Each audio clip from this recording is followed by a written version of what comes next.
taas. Huwag ka tumakas na. Huwag tingin ka na sa taas.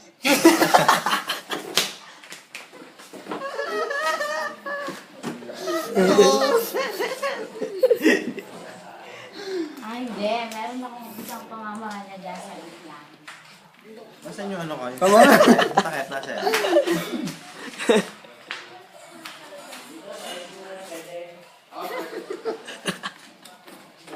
Ang lakas eh. Ay, patayin mo na yan. Patayin mo ba?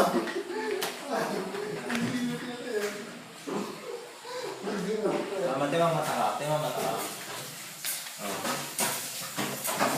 Parang siya. Ayun, si Golem naman ang mga model ko. Eto sa akin. Golem, Rika. Ano yan? Contact lens? Ganun din. Parang ganun lang. Hoy, Tingnan niya. patayin mo na lang. Ano na yan ha? Ay, baka pang pabulag na yan. Wala namang ano yan. Oo. Nakakatakot yan. Hindi eh. Patayin niya.